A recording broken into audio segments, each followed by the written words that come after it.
हिंदू पक्ष के आरोप आपने सुने, इन आरोपों पर हमने मुस्लिम पक्ष से भी बात की। उनका अलग ही दावा है, वो आप सुनिए। बिहार शरीफ में आग कैसे लगी ये जानने के लिए हम अलग अलग इलाकों में जा रहे हैं। हमारे साथ मुस्लिम समाज के कुछ लोग हैं। क्या नाम है आपका? हुमायूं अख्तर तारिक। अच्छा, ये बताइए कि आखिर क्या हुआ? इतने पिछले कुछ सालों से सब कुछ यहाँ ठीक चल रहा था, शोभा यात्रा भी निकल रही थी, इस बार आखिर ऐसा क्या हुआ? क्यों पथराव होने लगे? असल में भीड़ ज़्यादा हो गई और प्रशासन ने, हमको लगता है कि उन्होंने सोचा भी नहीं होगा कि इतनी भीड़ आ जाएगी, तो भीड़ आ गई, उनसे काबू से बाहर हो गया।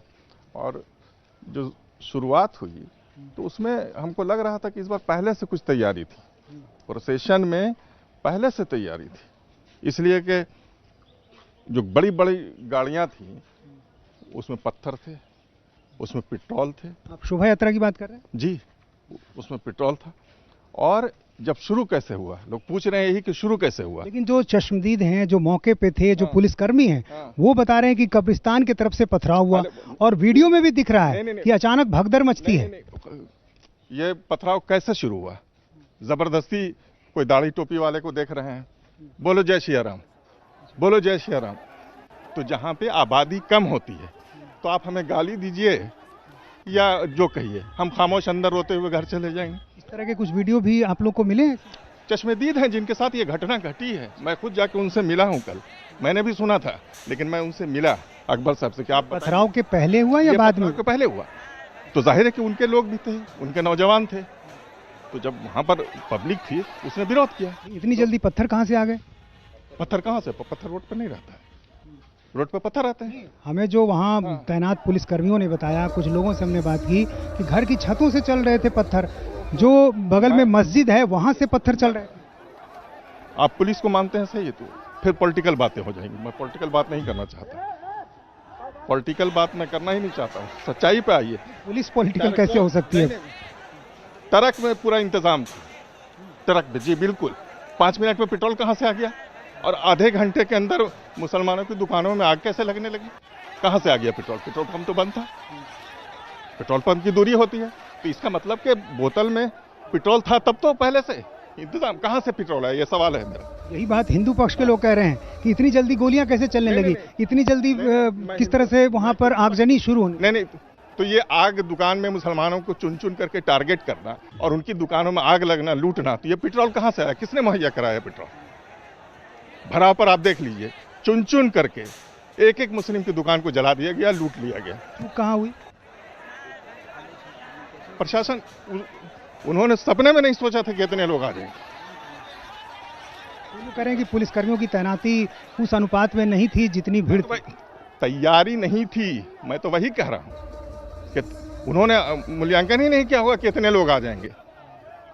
मेरा ही तो। आपका क्या नाम है? मेरा मोहम्मद सोहेल मरवर। अच्छा, आपको क्या पता चला ये सब जो शहर में हुआ, कैसे हुआ? वहाँ पे हम लोग थे, गए दौड़ के, जब बाद में पता चला तो मालूम हुआ कि जो है ना, वो जय श्री राम, जितने दाढ़ी वाले थे पकड़ के जय श्री राम करने लगे, कहो। और उसके बाद जो नहीं कहा तो उसको मारने लगे। उसका नाम अकबर साहब था, उसको बहुत मारा, सिर फट गया, उसको एडमिट किया। शोभा यात्रा में जो लोग चल रहे थे वो जय श्री राम कहने को कह रहे, मजबूर कर रहे थे कि कहिए आपने। ये उनसे कह रहे होंगे जो सड़क किनारे जिनके घर हैं, जो सड़क किनारे खड़े होंगे। को पानी पिला रहे थे, वो राम भक्त को पानी पिला रहे थे। जी, जो राम भक्त को पानी पिला रहे थे वो उनको आप कह रहे हैं गालियां दे रहे थे? गाली दे के कहा कि आपने कहो जय श्री राम कहो। उसने कहा कि हम नहीं कहेंगे। एक शौकत साहब थे, दोनों को उसने बहुत मार मारा, सर फट गया उनका। उनको अभी भी घर पे इलाज एडमिट है। समझ बाद क्या हुआ? उसके बाद क्या, फिर दोनों सर से होने लगा, शुरू हो गया।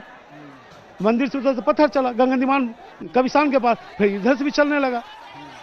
लेकिन जो वीडियो है उसमें ये दिखता है कि बड़ी शोभा यात्रा आ रही है, भीड़ बहुत ज्यादा है और अचानक भीड़ में भगदड़ मचती है। भगदड़ नहीं मची, वहीं से शुरुआत, वहीं से हुआ। किसी को जब आप टॉर्चर कीजिएगा, मारने लगेगा, आप नहीं कहेगा तो फिर तो भगदड़ हो, उसका परिवार दौड़ा ना, तो फिर उसके बाद पथराव शुरू हो गया। शुरू हो गया। जो मूव था ना, मूव जो है। आपका क्या नाम है? मोहम्मद शुएब वाला। आपको क्या पता? हम तो वहाँ पे देखा कि लोगों को ज़बरदस्ती जो है, जो लोग टोपी दाढ़ी पहने थे उन लोगों के साथ ज़बरदस्ती टॉर्चर किया गया। बोला गया कि आप बोलिए जय श्री राम, नहीं बोलिएगा बोलना पड़ेगा। लास्ट में ये हालात देख करके लोगों ने जो है, हम लोग खुद गवाह है, हम लोग चश्मदीद गवाह है, अपने आंखों से हमने देखा जबरदस्ती लोगों के साथ टॉर्चर किया। अब एडमिटेशन की कमी थी, एडमिटेशन जो है ना के बराबर, भीड़ मूव ज़्यादा था, लगभग जो है 20 से 25 लोग थे वहाँ पे जुलूस के अंदर में, मूव में, मगर एडमिटेशन की बिल्कुल कमी थी वहाँ पे। गिना गुत्था 10 से 12 फोर्स थे, वो भी लेडीज पुलिस फोर्स। वो बेचारी क्या करेगी भाई, वो अपनी तो जान के लाले पड़ी हुई है, हम लोग का सेवा कहाँ करेगी वो। तो ये हालत है, ये थोड़ा एडमिटेशन की भी कमी है। आपका क्या नाम है? मेरा नाम मोहम्मद सनाउल्लाह और सोनू। तो आपने क्या देखा वहाँ पर? तो मुरारपुर मस्जिद में फंसे हुए थे, उससे 3:30 ही बजे एक मुस्लिम आए, गंगन निवान के, दाढ़ी रखे हुए, टोपी रखे हुए। हम लोग जुमा की नमाज पढ़ने गए थे, तो उसी टाइम उन्हें 3:30 ही बजे उनसे बुलाया गया मुरारपुर थाना के सामने कि जय श्री राम बोलो, पकड़ के 4 लड़का ने। लेकिन हिंदू ही के कुछ भाई लोगों ने उनको बचाकर मस्जिद तक छोड़ा। शोभा यात्रा के पहले हुआ? सुबह 3:30 ही बजे से शुरू हो गया। तो उन्होंने ही कहा कि मुझे कि मस्जिदे में नमाज पढ़ लो, असर का पढ़ लो, उसके बाद मस्जिद। थाने के सामने हुआ? जी, थाने के सामने उनके साथ हुआ। पुलिस में वहाँ शिकायत की? थाने में नहीं था, कुछ पुलिस शिकायत दर्ज कराई नहीं की उन्होंने। अकेला आदमी 10,000 का भीड़ रहेगा, चारों तरफ से घेरा हुआ रहेगा, वो आदमी शिकायत करने थाना जाएगा? देखिए पूरी प्रशासन की चूक थी। हम मुरारपुर मस्जिद में फंसे हुए थे। मुरारपुर मस्जिद में क्या जुल्म हुआ है वो जाके मस्जिद को देख लीजिए। सिर्फ आग लगाया गया, क्या नहीं हुआ। वो अल्लाह का करम था कि गेट नहीं टूटा अंदर वाला, मतलब क्या नहीं करता, बम फेंका गया। काफी लोग छिपे हुए थे। लोग 30-35 आदमी छुपे हुए थे, जिसमें इमाम साहब था। तो फोन करते करते किसको नहीं फोन किया गया, कोई नहीं आने को तैयार। 4-5 पुलिस आवे, पुलिस के सामने अंदर आके बम फेंका, ये आग लगाया गया पुलिस के सामने। पुलिस कहाँ थी? पुलिस हम लोग के लिए, मुसलमानों को मारने के लिए बस। मुसलमानों का जुल्म दिखाएगा, बाकी हिंदुओं का कुछ नहीं हुआ। जितना जुल्म हुआ हम देखा मस्जिद में। नालंदा में हिंसा के दौरान कई घरों में तोड़फोड़ भी की गई थी। आगजनी इतनी ज्यादा हुई कि आग का धुआं अब भी निकल रहा है। नीतीश चंद्रा की एक और एक्सक्लूसिव रिपोर्ट आप देखिए। दंगे ने शहर को जो जख्म दिए हैं उसकी निशानी अभी भी मौजूद है और ये तस्वीरें बता रही हैं कि शहर में क्या कुछ हुआ होगा। आप देखिए यहाँ पर एक घर का जो शीशा है खिड़की का वो टूटा हुआ, ठीक बगल में गोदरेज इंटीरियो की एक बड़ी दुकान और उसके ऊपर का हिस्सा जो है आप देखिए काफ़ी दूरी में वहाँ शीशा लगा हुआ था लेकिन पूरी तरह से चकनाचूर। फिर इधर के हिस्से में देखिए यहाँ पर धुआं निकलता हुआ दिखाई दे रहा है अभी भी। आप समझ सकते हैं 2 दिन हो गए नालंदा में हिंसा को हुए और अभी भी धुआं निकल रहा है। ये एक टायर की दुकान बताई जाती है और इसके ठीक बगल में एक ड्राई क्लीनर्स है और इसकी भी जो दीवार काली है वो बता रही है कि किस तरह से यहाँ आगजनी हुई। ठीक ऊपरे के हिस्से में आप देखिए जो शीशे टूटे हुए आपको दिखाई दे रहे हैं, लगातार 2-3 मंजिला ये, और सब कुछ यहाँ पर जला हुआ दिखाई दे रहा है। इधर दूसरी तरफ की तस्वीर भी देखिए, ये सिटी पैलेस है, ये एक मैरिज सेंटर है, कम्युनिटी हॉल है और इसके भी शीशे जो हैं वो पूरी तरह से टूटे हुए हैं। ये बाईं तरफ का हिस्सा देखिए, यहाँ भी काफ़ी तोड़फोड़ की गई है और ऊपर के हिस्से में जो आग लगी है खिड़की के हिस्से से अभी भी हल्का धुआं दिखाई दे रहा है। तो मुख्य शहर जो है नालंदा का बिहार शरीफ, जो कि नालंदा ज़िले का हेडक्वार्टर है, मुख्यालय है, वहाँ ये सब कुछ हुआ और ये तस्वीरें अब बता रही हैं कि शहर में क्या हालात थे और अभी भी स्थिति पूरी तरह से नियंत्रित नहीं हुई है। चूँकि इसी रास्ते से जहाँ आपको सामने एक गाड़ी आती हुई दिखाई दे रही है, इससे कुछ दूर आगे ही रामनवमी के जुलूस पर पथराव हुआ था और उसके बाद जब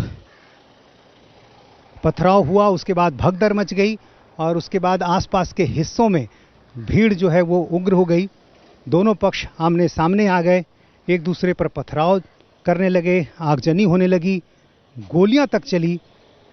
6 लोग को गोली एक जगह लग गई, यही वो जगह है जहां 6 लोगों को गोलियां लगी और ये भी एक मैरिज सेंटर।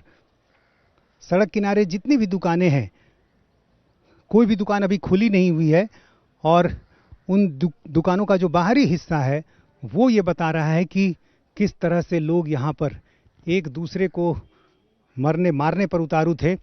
अब धीरे धीरे हालात को सामान्य करने की कोशिश की जा रही है, लेकिन कल जिस तरह से एक बार फिर से बिहार शरीफ में हिंसा हुई, गोलियां चली, उसके बाद अब पुलिस ने अपनी गश्त बढ़ा दी है, तैनाती बढ़ा दी है और कोशिश ये की जा रही है कि जितनी जल्दी हो हालात को काबू किया जा सके। इंडिया टीवी हर वक्त हर जगह डाउनलोड करने के लिए सर्च करें India TV news Google play store या ऐप स्टोर पर।